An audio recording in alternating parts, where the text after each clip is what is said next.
तो hello everyone, आज का वीडियो बहुत इंपॉर्टेंट होने वाले हैं उन सभी स्टूडेंट के लिए जो क्लास 10th और क्लास 12th में पढ़ते हैं।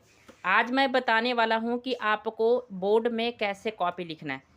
ये इस कारण से बता रहा हूं क्योंकि एक मेरे सब्सक्राइबर ने बोला कि भैया कि हमको 10th में कॉपी कैसे लिखना चाहिए, 12th में कॉपी कैसे लिखना चाहिए ताकि मेरा नंबर जो है ज़्यादा से ज़्यादा आ पाए।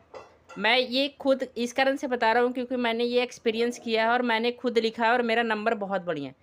मैं आपको बता देता हूँ कि मैं 2021 में जो है क्लास 10th पास किया था और 2023 में क्लास 12th पास किया था, जिसमें कुल मिलाकर जो मेरा नंबर है क्लास 10th में जो है 433 है। 500 में से मैं टॉपर भी था और उसके बाद क्लास 12th में जो है 428 है 500 में से। तो समझ में आ गया आपको। और ये 12th में मैं बात करूँ तो मैथ से था विथ साइंस और मैथ। ठीक है, तो मैं आपको बताता हूँ कि मैं कौन सा स्ट्रैटेजी फॉलो किया कि मेरा इतना अच्छा नंबर आया।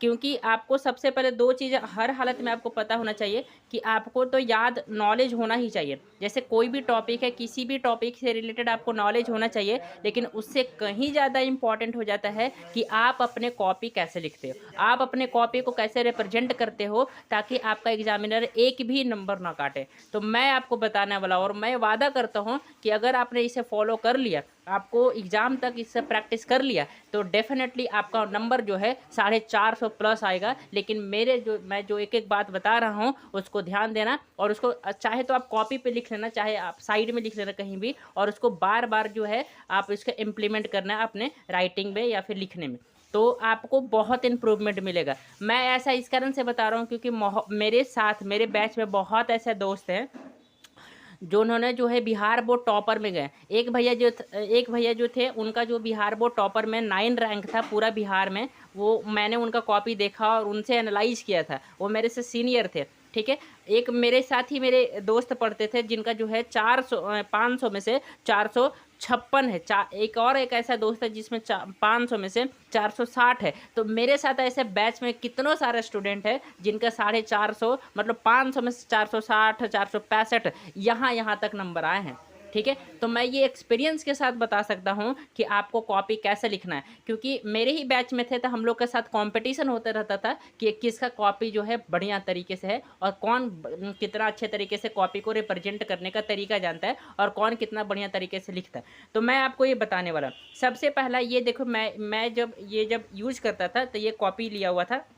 ये बिहार बोर्ड के जैसा ही पूरा सेम टू सेम कॉपी है, आप देख सकते हो यही साइज में। तो ये आपको अगर कॉपी कहीं बाजार में मिलता है तो आप ले लो ताकि प्रैक्टिस सेम टू सेम इसी की तरह कर सको। लेकिन अगर नहीं मिलता है तो आप कॉपी पे भी प्रैक्टिस कर सकते हो, क्योंकि मुझे लगता है कि जब हम लोग पढ़ते थे तो ये कॉपी मिलता था, लेकिन अभी बिहार बोर्ड में शायद बंद कर दिया है। ठीक है, तो आपको अब कॉपी पे भी प्रैक्टिस कर सकते हो, जरूरी नहीं है ऐसा ही कॉपी, आप कॉपी पे भी प्रैक्टिस कर सकते हो। तो देखो मैं आपको दिखाता हूँ, ये आपको कॉपी जो है अगर बाहर मिलता है तो ले लो। देखो पहला बात तो ये OMR सीट रहेगा जो आपको भरना रहेगा। जैसे आप जानते भी हो, अगर अभी जो 12th में वो 10th का एग्ज़ाम दिए होंगे तो वो जानते होंगे कि 10th में भी ऐसा मिलता है भरने के लिए। तो सबसे पहला आपका यही काम है कि इसको बहुत बढ़िया से भरना है। अगर आपने यहाँ पर गलती कर दिया मेरे दोस्त, तो आपका नंबर जो है, आपका नंबर तो दूर की बात है, आपका रिजल्ट आना प्रॉब्लम हो जाएगा, पेंडिंग में चला जाएगा। तो सबसे पहला काम है कि जो आपको OMR सीट मिलता है उसको ब्लू पेन, हमेशा कोशिश कीजिए कि ब्लू पेन से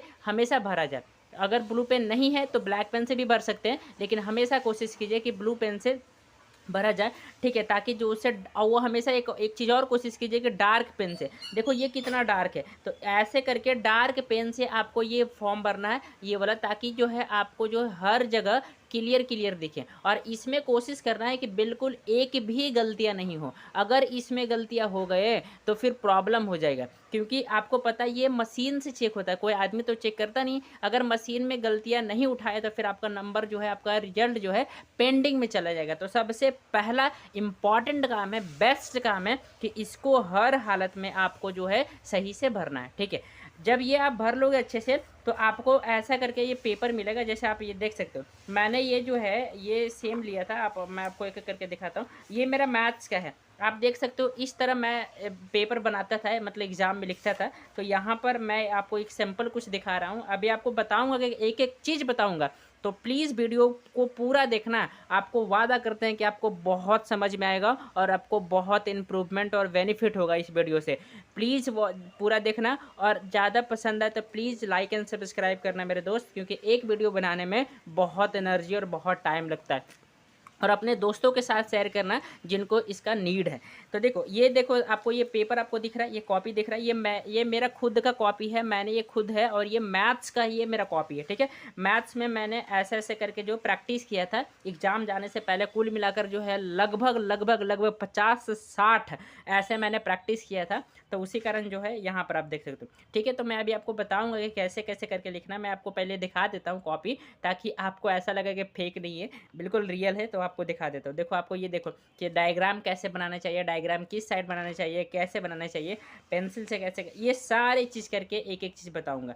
तो देखो, सबसे पहला आपको काम क्या करना है, सुन लो। देखो, ये अगर आप हिंदी में लिखना चाहते हो तो हिंदी में, मैं वो इंग्लिश में दिखा रहा था, तो हिंदी में लिखना चाहते हो तो हिंदी में। आप ये देख सकते हो कि किस तरह मैंने कॉपी को रिप्रेजेंट किया है, किस तरह कॉपी को मैंने रिप्रेजेंट करने का तरीका दिखा है, अभी आपको मैं बताने वाला एक चीज़। तो चलिए स्टार्ट करते हैं। सबसे पहला, फर्स्ट ऑफ ऑल, अभी मैंने बताया कि अगर आपको ये कॉपी मिल सके तो ले लो, अगर नहीं मिले तो कोई दिक्कत नहीं है, आप कोई भी प्रैक्टिस कॉपी में प्रैक्टिस कर सकते हो। देखिए मेरे दोस्त, सबसे फर्स्ट इंपॉर्टेंट होता है कि आपको ऐसा कॉपी मिलेगा बोर्ड में, एकदम सेम टू सेम यही कॉपी रहता है, क्योंकि ये बोर्ड का ही कॉपी है, भले डुप्लीकेट है लेकिन ये बोर्ड का ही कॉपी है, जो अब नहीं मिलता, पहले मिलता था। क्योंकि अब बिहार बोर्ड में शायद जो है इस पर बैन लगा दिया, मतलब अब नहीं मिलता बाजार में। सबसे पहला, आपको एग्ज़ाम देने जाना है तो 3 चीज़ तो हर हालत में रखना है। एक ब्लू पेन रखना है, और एक ब्लैक पेन रखना है, और एक पेंसिल रखना है। और अपने साथ हर हालत में कोशिश कीजिएगा स्केल रखने का, क्योंकि अगर इधर मार्जिन दिया हुआ है तो आप इधर मार्जिन खुद से ड्रॉ कर सकते हो, ठीक है। यहाँ क्योंकि हम हमेशा करते थे, मैं भी एग्ज़ाम जब दिया था तो इधर मार्जिन जो है ड्रॉ किया था ब्लैक पेन से। किससे? ब्लैक पेन से। ब्लैक पेन और स्केल के माध्यम से मैंने इधर मार्जिन ड्रॉ कर दिया था, लगभग सारे पेज में मार्जिन ड्रॉ कर दिया था। अगर आपका मार्जिन पहले से ही ड्रॉ किया होता है तो आपको मार्जिन ड्रॉ करने की आवश्यकता नहीं है। लेकिन अगर जिनका भी मार्जिन ड्रॉ नहीं किया जाता है तो आपको हर हालत में आपको इधर मार्जिन ड्रॉ करना है। एक एक पॉइंट समझते जाना, मैं आपको रिकॉल भी करूँगा कि पहले आपको जो इधर मार्जिन ड्रॉ करना है, अगर आप में ड्रॉ है तो आपको ड्रॉ करने की कोई आवश्यकता नहीं है, लेकिन अगर आपका ड्रॉ नहीं है तो आपको पहले मार्जिन ड्रॉ करना था। देखो, मेरा मार्जिन नहीं है तो मैं अभी आपको करके एक एक चीज़ बताऊंगा, ठीक है, पूरा बेसिक से बताऊंगा। देखो, यहाँ पर मैंने क्या किया, यहाँ पर मार्जिन ड्रॉ कर लिया। मार्जिन ड्रॉ करने से क्या हुआ मैं आपको दिखाता हूँ। मुझे पता चल गया कि मेरा आंसर ये दोनों मार्जिन के बीच में ही लिखा जाएगा। इधर बिल्कुल मत लिखना, क्योंकि आपको पता है कि जब आप यहाँ लिखोगे तो आपके जो एग्जामिनर कॉपी चेक करेंगे, उसका आंसर जो है, उसका जो नंबर है यहाँ पर बैठाएंगे, ठीक है। तो आपको ये काम करना है, पहला काम समझ में आ गया। दूसरा काम हमेशा याद रखना है कि जब भी क्वेश्चन आए, क्वेश्चन को एक बार पूरे अच्छे से पढ़ लिया कीजिए, क्योंकि शुरू से लेकर अंत तक हमेशा पढ़ लिया कीजिए, और उसमें ये टिक कर लीजिए कि मुझे कितने क्वेश्चन बनाना है और कौन कौन सा क्वेश्चन बनाना है। जैसे शॉर्ट में क्या आता है कि 8 क्वेश्चन आते हैं, 4 बनाने रहते हैं। लॉन्ग में क्या होता है, 5 क्वेश्चन आता है, 2 या 3 ऐसे करके बनाने रहते हैं। तो आपको ये हाईलाइट पहले ही कर लेना है कि आपको कौन कौन सा क्वेश्चन बनाना है, ताकि बाद में सोचने का टाइम उस पर ना जाए। आप पहले ही एक बार क्वेश्चन को गो थ्रू कर लो, पूरा पढ़ लो, और उसके बाद उसमें टिक लगा दो कि मुझे क्वेश्चन नंबर 1 बनाना है, क्वेश्चन नंबर 4 बनाना है, क्वेश्चन नंबर 7 बनाना है। उसके बाद लॉन्ग की तरफ बात करें तो क्वेश्चन नंबर 1 बनाना है, क्वेश्चन नंबर 2 बनाना है। ऐसे करके आप हाईलाइट कर लो। उससे क्या होगा, उससे ये फ़ायदा होगा कि आपको पता चल जाएगा कि हाँ, मुझे सारा क्वेश्चन का जो आंसर आता है, तो आपको टेंशन नहीं होगा। पहला बात। और दूसरा बात, तीसरा बात आपको क्या करना है कि आपको जो है लिखने के लिए आपको हमेशा जो है ब्लैक पेन से जो हेडिंग और क्वेश्चन लिखना है, हेडिंग या फिर क्वेश्चन नंबर लिखना है ब्लैक पेन से, और जितने भी आंसर लिखना है आपको ब्लू पेन से लिखना है। पूरा कोशिश करना कि जितने भी आंसर लिखना है वो पूरे ब्लू पेन से लिखना, और वे ब्लू पेन होना चाहिए जो डार्क चलना चाहिए, ताकि आपका राइटिंग जो है पूरा बोल्ड बोल्ड अच्छे तरीके से दिखे और आपको नंबर काटने की कोई आवश्यकता ना हो, ठीक है। और यहाँ पर ये जो ब्लैक पेन है, आपको ब्लैक पेन से क्या करना है, हेडिंग लिखना है। क्या कर, अभी एक एक चीज़ मैं बताऊंगा। हेडिंग लिखना है ब्लैक पेन से, और पूरे ब्लू पेन से, ये जो ब्लू पेन है आपको इससे क्या लिखना है, पूरा आंसर लिखना है। तो मैं अभी आपको एक एक करके बताऊंगा, ठीक है।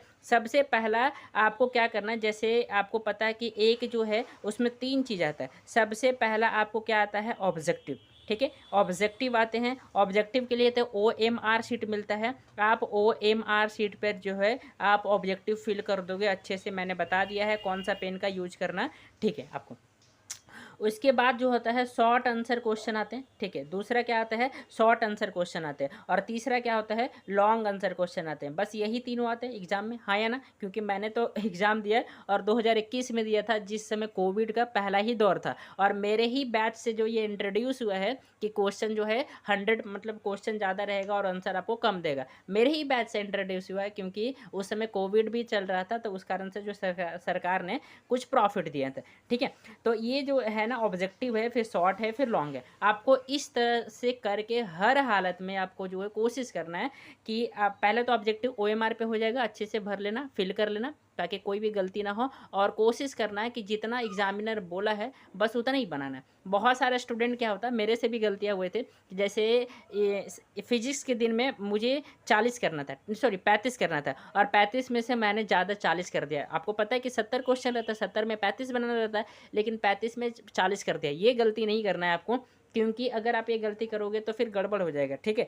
तो आपको हर हालत में ये ध्यान देना कि आपको कितना इंस्ट्रक्शन में बनाना के लिए कहा गया है। अगर 35 कहा गया है तो 35 बनाइए, 50 कहा गया है तो 50 बनाइए। एक भी क्वेश्चन ना तो कम, ना तो एक भी क्वेश्चन ना तो ज़्यादा बनाना है, ये चीज़ का ध्यान रखना है, ठीक है। दूसरा चीज़ बनाने के लिए जो है, अभी आपको मैंने बता दिया। अब देखो लिखना कैसे, मैं आपको एक एक करके बताता हूँ, जो बहुत इंपॉर्टेंट है, आप देखना। सबसे पहला आपको तो मैंने बता दिया कि ऑब्जेक्टिव OMR पे होना। शॉर्ट लिखने के लिए आपको क्या करना है, सेम ऐसे ही कॉपी रहेगा मेरे दोस्त। तो आपको क्या करना है, पहले ये ब्लैक पेन से, आपको क्या दिख रहा है, ये ब्लैक पेन दिख रहा है। इस ब्लैक पेन से क्या करना है आपको, जो है यहाँ पर, ठीक है, ऐसे बड़े बड़े अक्षर में, बड़े बड़े में लिखना है। जैसे अगर सेक्शन A में ऑब्जेक्टिव हो गया तो ऐसे लिखना है सेक्शन B, सेक्शन B लिखना है, ऐसे करके लिखना है सेक्शन, और सेक्शन B लिखना है B लिख, ठीक है। सेक्शन B हो गया, और सेक्शन B के बाद यहाँ पर लिखना है एक लाइन छोड़ के, उसके बाद लिखना है शॉर्ट आंसर टाइप क्वेश्चन, पूरा लिखना है, आधा अधूरा मत लिखेगा, एग्जामिनर समझ जाएगा कि ये छोड़ छोड़ के भागता है। शॉर्ट आंसर, उसके बाद यहाँ पर लिखेगा टाइप क्वेश्चन, ठीक है, टाइप क्वेश्चन, ऐसे आपको लिखना है शॉर्ट आंसर टाइप क्वेश्चन। उसके बाद पहले लिखना है सेक्शन B, क्योंकि सेक्शन B में है। उसके बाद आपको लिखना है शॉर्ट आंसर टाइप क्वेश्चन, और उसके बाद आपको जैसे पता है कि मैंने अंडरलाइन किया था कि क्वेश्चन नंबर 1 बनाना है, तो आपको ऐसे लिखना है आंसर, आंसर लिखना ANSW आंसर, और यहाँ पर ऐसे करके लिखना ,1।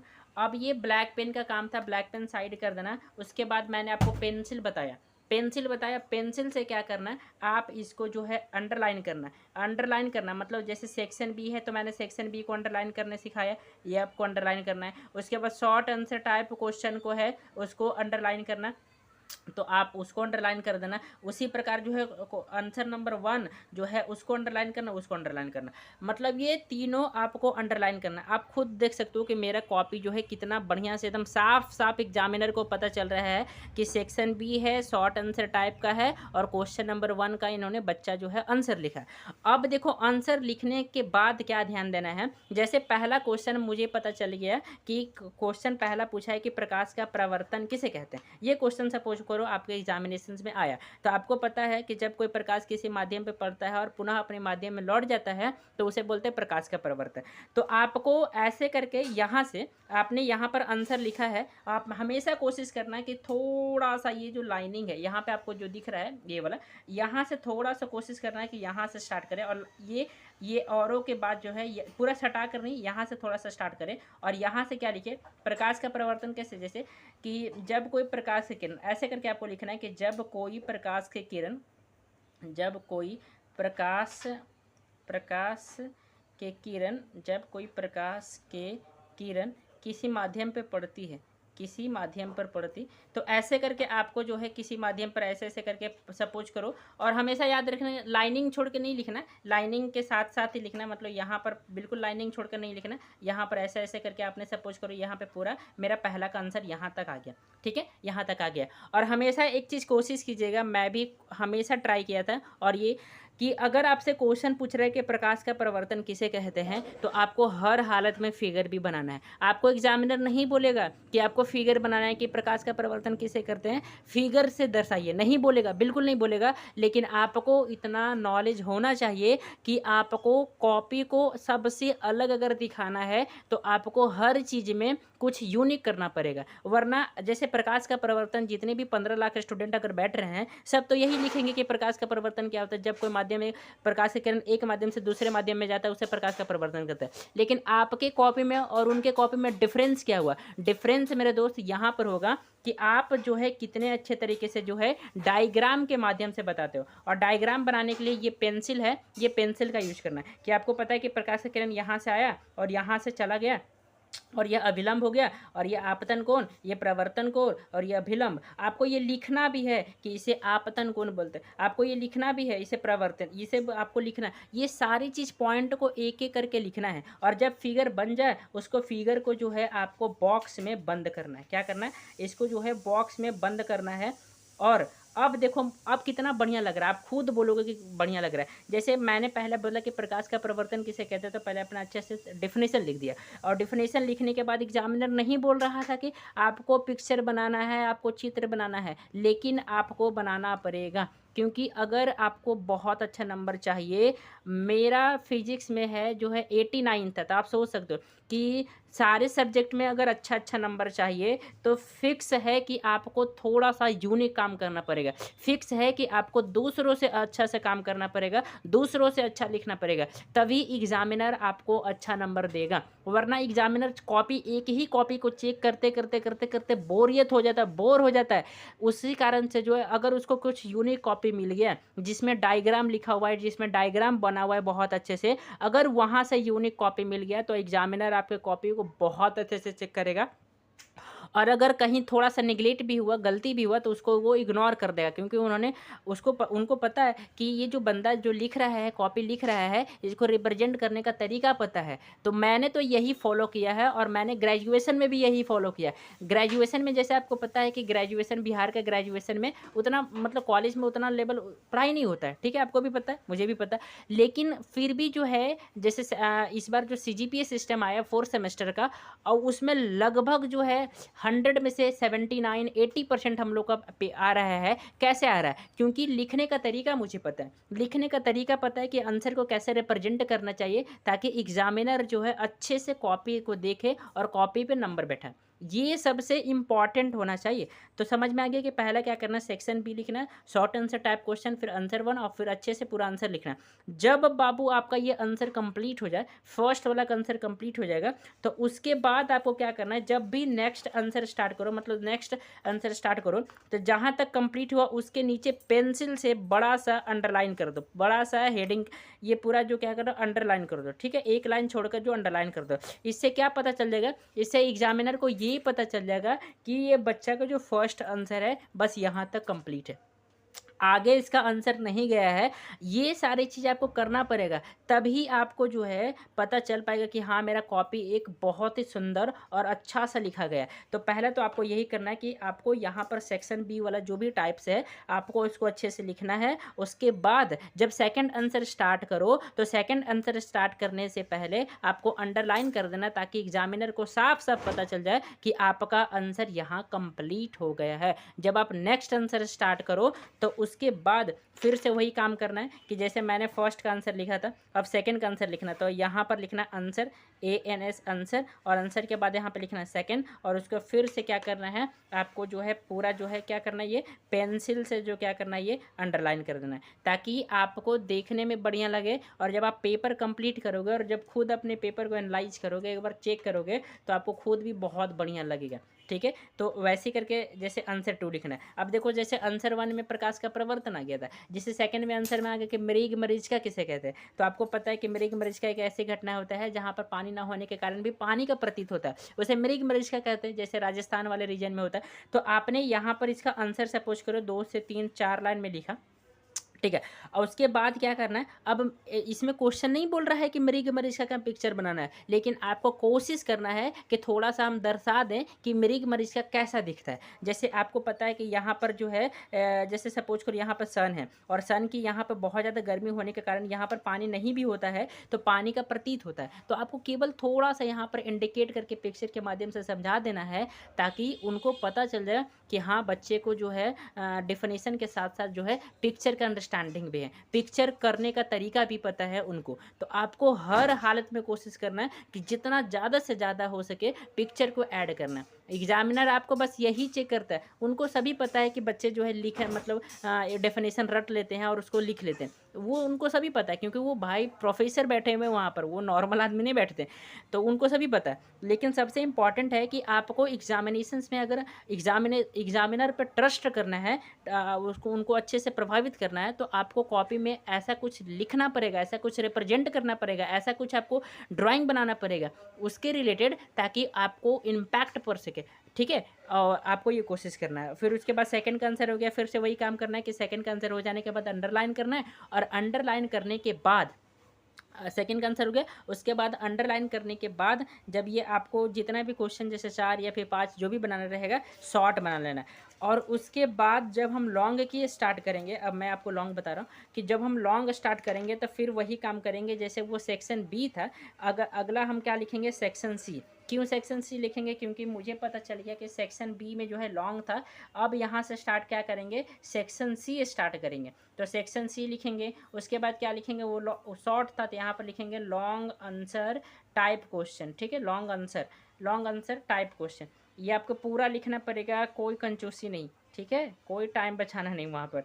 लॉन्ग आंसर टाइप क्वेश्चन समझ में आ गया। अब क्वेश्चन नंबर सपोज करो 1 बनाना है, तो क्वेश्चन नंबर 1 बनाना है तो क्या यहाँ पर क्या लिखना है, क्वेश्चन लिख लेना, सॉरी यहाँ पर क्या लिखना है, आंसर लिखना, आंसर और आंसर के बाद यहाँ पर क्या लिखना है, 1, ठीक है, आंसर के बाद क्या लिखना है, 1। ये सारी चीज़ हो गया। और फिर वही काम करना है कि आंसर पूरा अच्छे से लिखना है पूरा, और लॉन्ग में तो कोशिश कीजिएगा कि इसको लंबे करके अच्छे से डायग्राम ये सारी चीज़ बनाने का, ताकि 5 में 5 नंबर मिल सके, ठीक है। अगर आपने केवल डिफाइन किया है, डेफिनेशन से लिखा है और उसमें पिक्चर की ज़रूरत था लेकिन आपने नहीं बनाया है, तो एग्जामिनर आपको 5 में 5 नहीं देगा, ठीक है।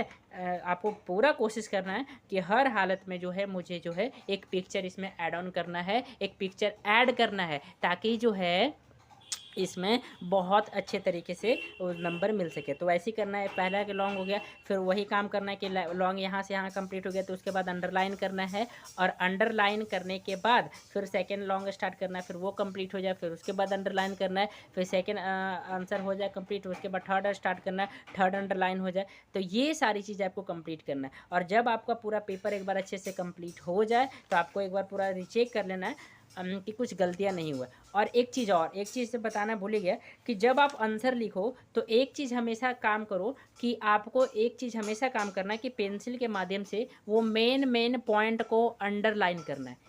अब मेन पॉइंट कैसे होता है, देखो मैं आपको बताता हूँ। जैसे आपको पता है कि प्रकाश का प्रवर्तन क्या होता है, कि प्रकाश का प्रवर्तन का मतलब जब कोई प्रकाश से किरण एक माध्यम से दूसरे माध्यम में जाती है, तो ये सारी चीज़ डेफिनेशन पता है आपको। उसमें 2-3 चीज़ अंडरलाइन कहाँ पे करना है, जो मेन इंपॉर्टेंट है, जहाँ पे तुरंत एग्जामिनर का नज़र चल जाए कि जैसे यहाँ से ऐसे आया, यहाँ से ऐसे आया, यहाँ से ऐसे है, तो इसको क्या बोलते हैं, आपतित किरण, इसको क्या बोलते हैं, प्रवर्तित किरण। तो ये जो है जब आप लिखोगे अंडरलाइन में कि आपतित किरण है, प्रवर्तित किरण है, तो आपतित किरण को अंडरलाइन करने का है। आपको पता है कि एंगल आई बराबर एंगल आर होता है, तो आपको एंगल आई और एंगल आर को अंडरलाइन करना है। इससे क्या पता चलेगा, इससे ये पता चल जाएगा कि ये जो बच्चा डिफिनेशंस लिखा है वो डायरेक्ट इम्पैक्ट कर रहा है एंगल आई और एंगल आर पर।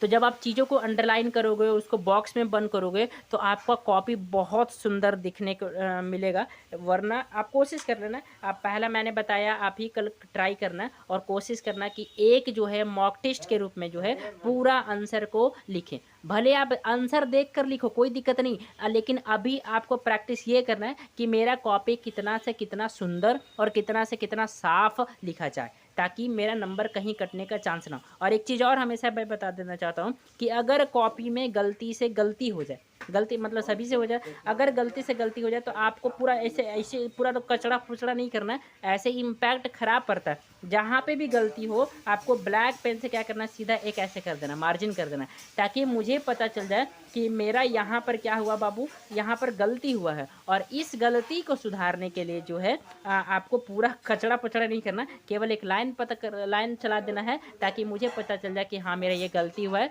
अब मैं तो फिर एग्जामिनर समझ जाएगा कि ये गलती पॉइंट है। तो आपको ये कुछ इंपॉर्टेंट पॉइंट जो मैंने आपको बताया है, आपको ये जो है पूरा फॉलो करना पड़ेगा, तभी आपका नंबर बहुत बढ़िया आएगा। मैंने ये एक्सपीरियंस किया है, मेरे साथ तो बहुत ऐसा स्टूडेंट है जैसे मैंने इनको टारगेट किया है और मैंने ऐसे तरह बताया है और उन्होंने भी इसे फॉलो किया है, तो उनका नंबर इंक्रीज हुआ है, उनका नंबर इंक्रीमेंट हुआ है, मतलब बहुत अच्छा उनको देखने को रिजल्ट मिला। तो मैं इस बेसिस पे तो बता ही सकता हूँ, मैं अपने एक्सपीरियंस के बेसिस पे आपको बता सकता हूँ, ठीक है। सो इसे ज़रूर फॉलो करना है। तो मैं जो पॉइंट बताया हूँ बस इसको शॉर्ट में एक एक चीज़ को ध्यान दे देता हूँ ताकि आपको पता। सबसे पहले मैंने क्या पॉइंट बताया कि आपको क्या करना है, एक कॉपी लेना है और कॉपी लेने के बाद उसको प्रैक्टिस करना है। आज से ये स्टार्टिंग कर लो अगर आप चाहते हो कि मेरा बहुत बढ़िया नंबर आए, जो भी इंटर का या फिर मैट्रिक का है, बिहार बोर्ड हो या फिर CBSE बोर्ड हो, कोई भी बोर्ड हो, आपको अगर चाहना है कि बहुत अच्छा नंबर आए तो आपको आज से ही ऐसे ये डेली प्रैक्टिस करना पड़ेगा, ठीक है। सेकंड क्या है, प्रैक्टिस करने के लिए अगर आपको ऐसा कॉपी मिल सके बाज़ार में तो पॉसिबल हो तो ले लो, अगर नहीं मिले तो कोई दिक्कत नहीं, आपको टेंशन करने की कोई आवश्यकता नहीं है। आपको क्या करना है, कोई भी कॉपी मिले उसी पे प्रैक्टिस करके आपको काम करना है, ठीक है। तीसरा मैंने क्या बताया, तीसरा जो सबसे मोस्ट इम्पॉर्टेंट है, तीसरा सबसे मोस्ट इम्पॉर्टेंट है कि जब आप कॉपी पे अंडरलाइन करो तब मैंने बता दिया कि 3 ही चीज़ का यूज करना है, ब्लैक पेन, ब्लू पेन और पेंसिल का। और उसके लिखने के बाद जो है इधर आपको अंडरलाइन करना है। अगर आपके पास अगर हेडिंग इधर दिया हुआ है लाइनिंग तो आपको नहीं ड्रॉ करना है, लेकिन अगर नहीं दिया हुआ है तो आपको ड्रॉ करना है। ये तीसरा मैंने समझाया। चौथा समझाया कि जब भी आप कोई आंसर लिखो तो आंसर लिखने के लिए हमेशा एक चीज़ याद रखना कि आपको जो है ज़्यादा से ज़्यादा फिगर उसमें अटैच करना है। फिगर नहीं भी पूछेगा फिर भी फिगर अटैच करना है, ताकि एग्जामिनर को पता चल जाए कि आपका जो है अंडरस्टैंडिंग है बहुत अच्छे तरीके से। चौथा हो गया। और पाँचवा क्या करना है, पाँचवा आपको बहुत सुंदर सुंदर हैंड राइटिंग में कोशिश करना है लिखने का, और बोल्ड हैंड राइटिंग में कोशिश करना है, बड़े बड़े हैंड राइटिंग में कोशिश करना है लिखने का। जैसे मैं आपको अभी एक दिखाता हूँ, अपने जो कॉपी मैंने जो लिखा था हिंदी में ही। पहले तो जैसे देखो, अब ध्यान से देखो ज़रा, ये वाला ये मेरा पेपर है। मैंने देखो कहीं आपको गलतियाँ दिख रही है क्या? नहीं, ये मेरा एग्ज़ाम का प्रैक्टिस टाइम का कॉपी है, ठीक है। जब मैं मैथ का प्रैक्टिस करता था तो इसी प्रकार से मैंने बोर्ड में भी लिखा था, तो उस कारण से जो है मेरा मैथ में जो है 100 में से 91 आया है। 100 में से कितना आया है? 91 आया है। वो भी किस में?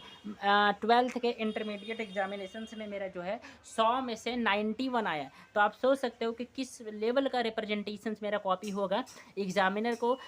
तो उस प्रकार से मैं आपको बताना चाहता हूँ, ठीक है। तो आप भी ये कोशिश करना, ऐसा नहीं कि वीडियो देखकर केवल सुनकर छोड़ दिया तो फिर वही आपको होगा कि आपका नंबर 300 350 तक आएगा। अगर आपको 400 प्लस क्रॉस करना है, 450 प्लस क्रॉस करना है, जैसे मैंने बताया कि बहुत सारे मेरे फ्रेंड ने किया, बहुत सारे मेरे दोस्त ने किए, बहुत सारे मेरे जूनियर ने किए, तो आपको ये काम करना पड़ेगा और डेफिनेटली मानो कि आपको इम्प्रूवमेंट मिलेगा, ठीक है।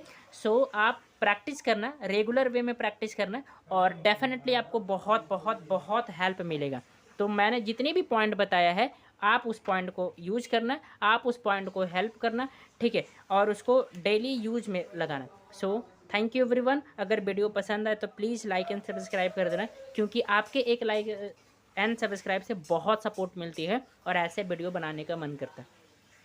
क्योंकि पता है ये सारी चीज़ वीडियो मैं बहुत सोच समझ कर बना रहा हूँ, क्योंकि मेरे एक सब्सक्राइबर ने बोला था कि भैया जो है आपका नंबर बहुत बढ़िया है, तो प्लीज़ एक बार जो है बता दीजिए कि आपने पेपर कैसे लिखा था और मुझे कैसे लिखना चाहिए। तो मैंने बहुतों को बताया है, तो उस कारण से जो है मैंने अपने सोचा कि वीडियो के माध्यम से बता दूँ ताकि बहुत सारे लोगों के बीच में पहुँच सके, ठीक है। इसे ज़्यादा से ज़्यादा शेयर करना है। सो thank you everyone, thanks a lot. और इसे प्रैक्टिस भी करना, प्रैक्टिस में भी उतारना, ठीक है, ताकि आपको जो है कुछ अच्छे से अंडरस्टैंडिंग हो पाए, उसको अच्छे से समझ सको, ठीक है। क्योंकि आपको पता है कि जितना अच्छा 10th और 12th में नंबर आएगा उतना अच्छा जो है कॉलेज मिलेगा। मैं चाहता तो पटना का कोई भी बेस्ट से बेस्ट कॉलेज में एडमिशन ले सकता था, क्योंकि मेरा 12th में मार्क्स बहुत बढ़िया था, लेकिन मेरा क्लियर विजन था, उस कारण से मैंने जो है एक नॉर्मल सा भी कॉलेज से एडमिशन ले लिया और वहाँ से मैं अभी ग्रेजुएशंस कंप्लीट करा और मेरा फाइनली इस बार ग्रेजुएशंस कंप्लीट हो जाएगा।